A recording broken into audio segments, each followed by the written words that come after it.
विधानसभा निवडणूक तोंडावर असताना राज्याचे ग्रामविकास मंत्री तथा भाजपचे संकटमोचक म्हणून ओळखले जाणारे गिरीश महाजन यांच्यावर महाराष्ट्र केडरच्या आयपीएस अधिकारी भाग्यश्री नवटके यांनी गंभीर आरोप केलेत। जळगावमधील भाईचंद हिराचंद रायसोनी बहुराज्यीय सहकारी पतसंस्थेच्या घोटाळ्याच्या चौकशीमध्ये त्रुटी ठेवल्याप्रकरणी नवटके यांच्यावर गुन्हा दाखल करण्यात आला होता। मात्र त्यांनी दाखल केलेल्या याचिकेमध्ये गिरीश महाजन हे लाभार्थी असल्याचं उघड झाल्याचा दावा केलाय। यासह या प्रकरणात त्यांनी राज्याच्या पोलीस महासंचालक रश्मी शुक्ला यांचंही नाव घेतलंय। रश्मी शुक्ला यांच्याशी संबंधित व्यक्तीवर कारवाई केल्याने आपल्यावर गुन्हा दाखल केल्याचं नवटकेंनी याचिकेद्वारे म्हटलंय। नेमकं हे प्रकरण काय आहे, गिरीश महाजन यांच्यावर नेमके काय आरोप करण्यात आलेत, आरोपांवर त्यांनी नेमकं काय स्पष्टीकरण दिलंय ते आपण या व्हिडिओतून जाणून घेऊ। नमस्कार, मी Madhuri Kumkar, for the people news मध्ये आपलं स्वागत। व्हिडिओला सुरुवात करण्यापूर्वी चॅनलला सबस्क्राईब करा, लाईक व फॉलो जरूर करा। 2007 मध्ये जळगावमधील भाईचंद हिराचंद रायसोनी बहुराज्यीय पतसंस्थेमध्ये 1,69,000 ठेवीदारांच्या 1200 कोटींचा अपहार झाल्याचं उघड झालं होतं। 2015 मध्ये केंद्र सरकारच्या उपनिबंधकांनी जितेंद्र कंदारे या व्यक्तीला लिक्विडेटर म्हणजेच अवसायक म्हणून नियुक्त केलं होतं। कायद्यानुसार लिक्विडेटर म्हणजे जेव्हा एखादी कंपनी अथवा संस्था संपुष्टात येते किंवा लिक्विडेशन मध्ये जाते तेव्हा नियुक्त केलेला एक अधिकारी असतो, ज्याच्याकडे कंपनीच्या अशा परिस्थितीत सर्व मालमत्ता गोळा करण्याची आणि कंपनीचे विघटन करण्यापूर्वी कंपनी विरुद्धचे सर्व दावे निकाली काढण्याची जबाबदारी असते। केंद्र सरकारच्या उपनिबंधकांनी नेमलेल्या जितेंद्र कंदारेंनी कर्जाच्या बदल्यात ठेवी एकरूप करण्याची बेकायदा योजना राबवली। त्यात ठेवीदारांना फक्त 30% मोबदला आणि कर्जदार आरोपींना मात्र जास्तीचा आर्थिक फायदा करून दिल्याचं उघड झालं।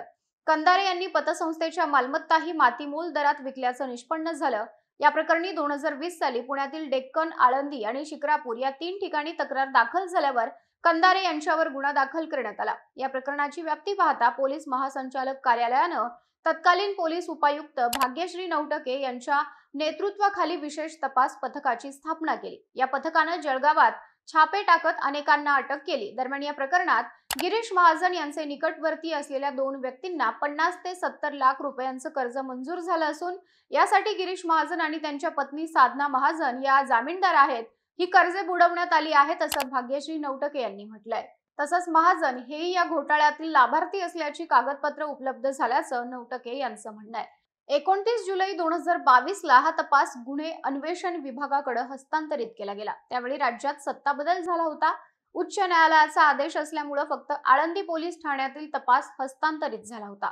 या दरम्यान राज्यात म्हाडा, टीटी, आरोग्य खात्यातील भरती घोटाळ्या प्रकरणी पंकज घोडे या व्यक्तीला अटक केली, परंतु पंकज घोडेला अटक झाल्यामुळे माझ्यावर दबाव टाकण्यात आल्याचा आरोप भाग्यश्री नवटके यांनी केला। प्रभावशील राजकीय व्यक्ती तसंच उच्च पदस्थ पोलीस अधिकाऱ्यांचा थेट संबंध प्रस्थापित झाल्यामुळे आपली राज्य राखीव पोलीस दलाच्या अधीक्षक म्हणून चंद्रपूर इथं बदली करण्यात आल्याचं त्यांचं म्हणणं आहे। 3 जानेवारी 2024 ला नव्या महासंचालकांची नियुक्ती झाल्यावर घोटाळ्यातील आरोपींनी माझ्या विरुद्ध गुन्हे दाखल केले। गुन्हे अन्वेषण विभागाने अहवाल सादर केल्यावर त्याची शिफारस करण्यात आली। त्यानंतर माझ्यावर गुन्हा दाखल झाल्याचं भाग्यश्री नवटके यांनी याचिकेत म्हटलंय। आयपीएस भाग्यश्री नवटके या 2015च्या बॅचच्या अधिकारी आहेत। त्या मूळच्या महाराष्ट्रातीलच असल्यानं त्यांना महाराष्ट्र केडर मिळालं होतं। त्यांचं बीटेक पर्यंत शिक्षण झालंय। त्यानंतर त्यांनी यूपीएससीची तयारी केली आणि त्यात उत्तीर्ण होऊन त्या आयपीएस झाल्या। यूपीएससी परीक्षेत त्यांना 125वी रँक मिळाली होती। सध्या त्यांच्याकडे राज्य राखीव पोलीस दलाच्या पोलीस अधीक्षक म्हणून जबाबदारी आहे। 2020 ते 2022 या काळात त्या पुणे पोलीस दलात आर्थिक गुन्हे शाखा आणि सायबर गुन्हे शाखेच्या पोलीस उपायुक्त म्हणून कार्यरत होत्या। याच काळात त्यांनी टीईटी भरती परीक्षेतील रॅकेट, क्रिप्टोकरन्सी घोटाळा उघडकीस आणला होता। आता भाग्यश्री नवटकेंनी मंत्री गिरीश महाजन यांच्यावर केलेल्या आरोपांमुळे विधानसभा निवडणुकीच्या रणधुमाळीत हा मुद्दा हायलाइट केला जाऊ शकतो। मंत्री गिरीश महाजन यांनी मात्र हे सर्व आरोप फेटाळून लावलेत। गिरीश महाजन यांनी म्हटलंय की या पतसंस्थेतील आर्थिक अफरातफरी प्रकरणी तक्रारदार हजर नसतानाही लागोपाठ वेगवेगळ्या पोलीस ठाण्यात मध्यरात्री गुन्हे दाखल होणं आणि 300 ते 400 पोलिसांना पुण्याहून जळगावात नेऊन छापे टाकणं, तक्रारदारांनी पैसे मिळाल्याचं सांगितलेलं असतानाही त्याकडे दुर्लक्ष करणं, याचा अर्थच गिरीश महाजन यांना कुठल्याही गुन्ह्यात अडकवा असेच आदेश त्यावेळी देण्यात आले होते। या काळातील ध्वनिफिती आपल्याकडे उपलब्ध असून गृहमंत्री देवेंद्र फडणवीस यांनी त्या विधिमंडळातही सादर केल्या होत्या। 10 कोटी किंवा त्यापेक्षा अधिक रकमेचा अपहार केला त्याला पकडण्याऐवजी 20 ते 25 लाखांचा अपहार करणाऱ्या आमच्याशी संबंधित असलेल्यांना अटक करण्यात आली. ज्यांनी तपास अधिकाऱ्यांना पैसे दिले ते सुटले.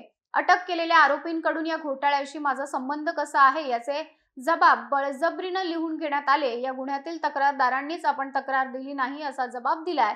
हे प्रकरण आता अंगलट येणार असं वाटू लागल्यानंच संबंधित उपायुक्तांनी बनाव रचून उच्च न्यायालयात धाव घेतली असल्याचं महाजन म्हणालेत. आपल्याला अडकवण्याचे हे राजकीय षडयंत्र आहे. पोलीस अधिकाऱ्यांनी राजकीय दबावाऐवजी तपास करून निर्णय घेणं अपेक्षित असतं.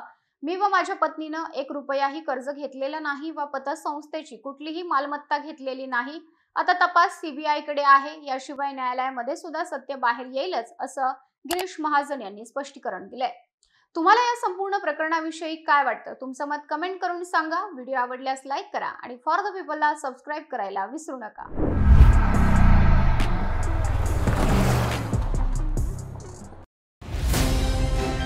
भारत दुनिया का सबसे बड़ा लोकतंत्र और एनएलसी भारत देश का सबसे बड़ा गैर राजनीतिक मंच।